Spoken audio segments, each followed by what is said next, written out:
I know I'm a little bit late on about this particular issue that's been circulating the internet as of late, but I've been aware now of the Zoe Quinn incident that has gone viral thanks to other mediums such as the Kotaku ads, Rock Paper Shotgun articles, but mostly to the help of the YouTubers known as InternetAristocrat and MrRepzion. And by the way, I will put a link down at the bottom for their videos just to give you guys a better understanding as to what's going on. And I'll lightly touch on this issue as well, but I actually want to talk a little bit more about what is really happening in terms of decisions within gaming that aren't really for the best for gamers. Meaning what they're trying to do for themselves rather than for the audiences that they're trying to do for them. If you haven't really heard, Zoe Quinn was revealed to be a compulsive liar and had repeatedly slept with other workers or other gaming journalists. Or I'm still confused as to who exactly these people are.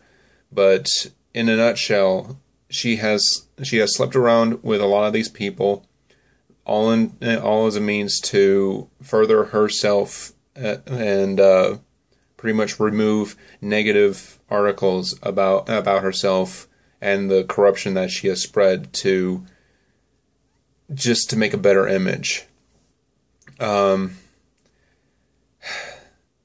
It's a real fucking mess. I had to say, I still can't believe that this issue still goes on, and the fact that we have people to this day that continue to point the finger at anybody, especially in the gamers and game developers, that they sexually harass the female gender.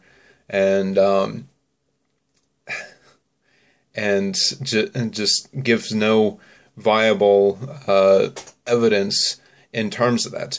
Yes, there are games that do objectify them, but that's dependent on the audience's point of view.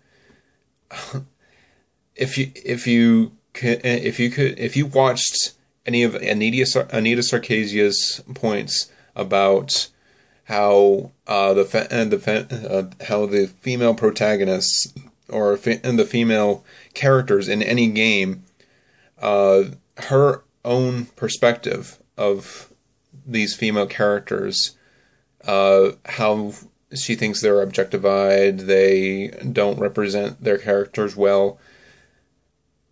You can only see that she's pointing out the damsels in distress trope. Why not?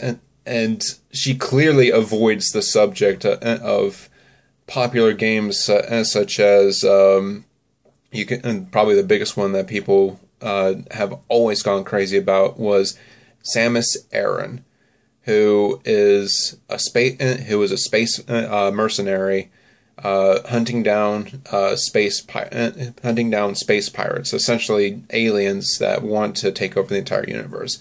And guess what? She is a girl. She is a freaking awesome girl. And she avoids this subject. But I'm here to talk about the issue with Zoe Quinn and the whole gaming industry. But Anita Sarkeesia is one of those subjects where feminists pick on a particular subject within gaming just for the attention, for just to make noise about it, just anything that they want to take advantage of just to further their own just and justified means. It's really frustrating when the term social justice warrior has become a freaking joke, and it's not really doing a service to society that you point out small bits and pieces of what you call objectifying or misrepresentation or anything like that. It's just making them look bad in terms of they just want attention. They're taking advantage of certain details within gaming just to further their own personal agenda. And Zoe Quinn's no exception to this either. And I'm still surprised that Anita Sarkeesian, along with I can't remember her full name, but Dina from Mighty Number 9, and Phil Fish of all people. God, they just seem to come out of the woodwork to really defend for each other. But what I'm really getting at is, how much of this do we have to tolerate?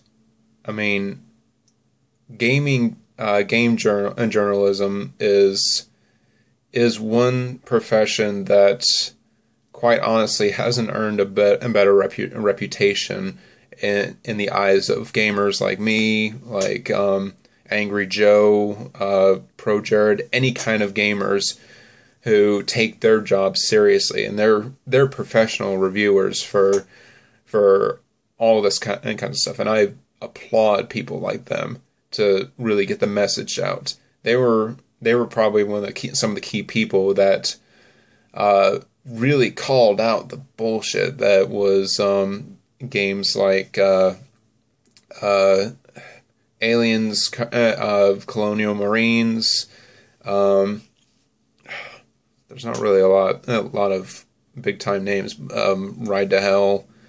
Some of the Battlefield games that EA released, or not recently, the Battlefield 4 release that obviously had bugs upon release. They call them out. They call them out for their bullshit because it is bullshit.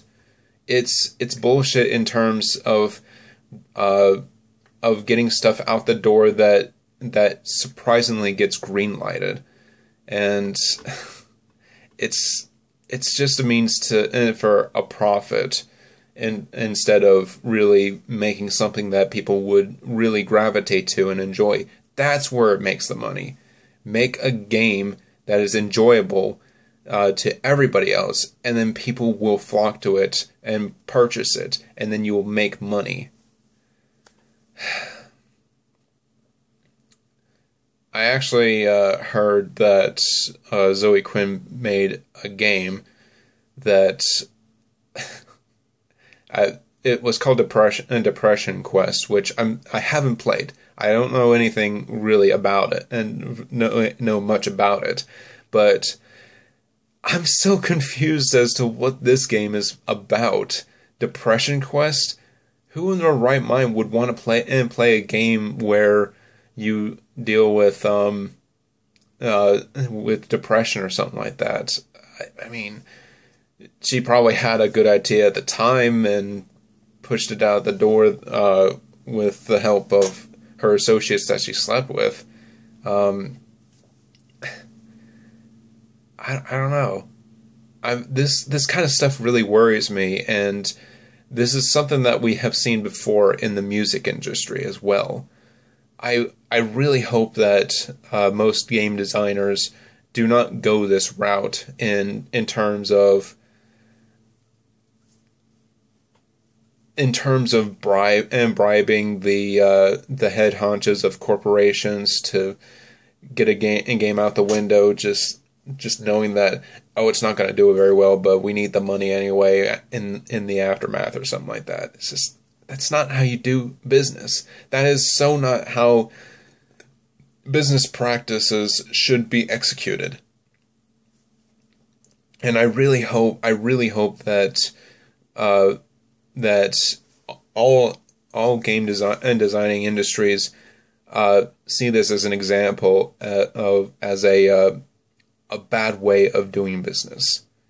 I really hope that people pay attention to the fact that this is something that gamers freaking dread. They dread the fact that inexperienced people will hop on the wagon to try to get a small game out that probably that hasn't had a lot of thought or effort put into it, to just push out the door and get a quick buck out of it.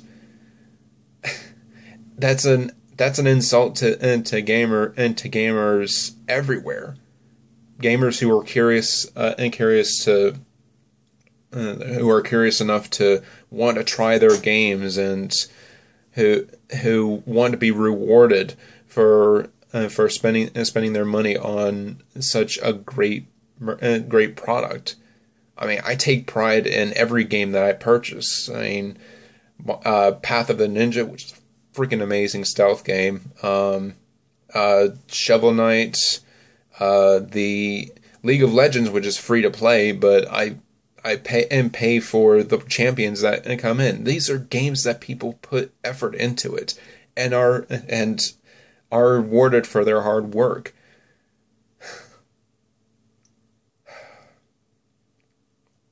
I just really hope that I'm really hoping that this industry doesn't go this angle, and I really want this to stop.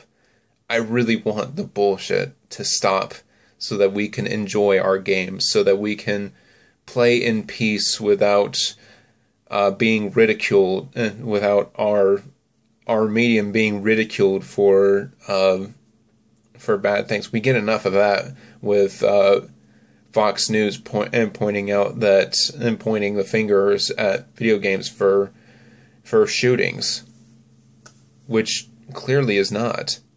I mean, I've played first-person shooter games, and you don't see me doing that shit. I don't know.